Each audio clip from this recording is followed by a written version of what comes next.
और चलिए अब बात करते हैं वन स्टेट वन इलेक्शन की, क्योंकि इसको लेकर अब राजस्थान में चुनाव आगे खिसक गए हैं। यूडीएच मंत्री झावर सिंह खर्रा ने साफ किया है कि नवंबर में चुनाव किसी भी सूरत में संभव नहीं है। मंत्री खर्रा ने बताया कि पहले सरकार ने तय समय पर नवंबर में निकाय चुनाव करवाने का दावा किया था, लेकिन राज्य निर्वाचन आयोग ने स्पष्ट किया है कि वोटर लिस्ट तैयार नहीं हो पाएगी। ओबीसी आयोग भी सभी निकायों में अन्य पिछड़ा वर्ग के मतदाताओं का सर्वे कर रहा है। चुनाव के तहत सभी नगर निकायों के चुनाव होंगे। अब ये जो संवैधानिक अड़चन, हमारे साथ यूडीएच मंत्री झावर सिंह खर्रा साहब मौजूद है। Sir, one state one election आपने दावा किया कि नवंबर के अंदर जो है वो चुनाव हो जाएंगे, लेकिन लगता नहीं है सर अभी तक जो।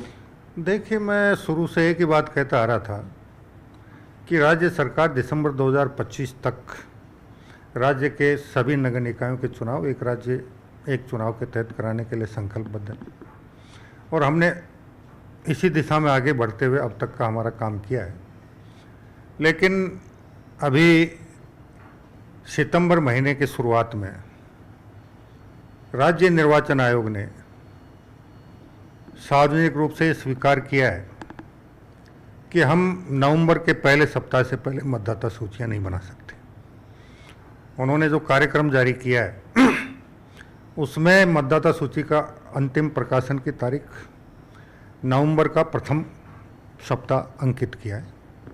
इसी प्रकार राज्य का जो अन्य पिछड़ा वर्ग आयोग है उसने भी सितंबर के पहले सप्ताह में सार्वजनिक रूप से ये कहा है कि हमें शहरी क्षेत्र के अन्य पिछड़ा वर्ग के आंकड़े एकत्रित करने में न्यूनतम 3 महीने का समय लगेगा।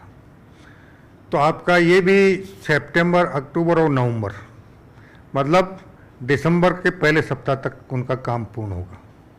और जब तक ओबीसी के आंकड़े नहीं आएंगे तब तक आरक्षण की लॉटरी नहीं निकाली जा सकती, आरक्षण का प्रावधान नहीं किया जा सकता।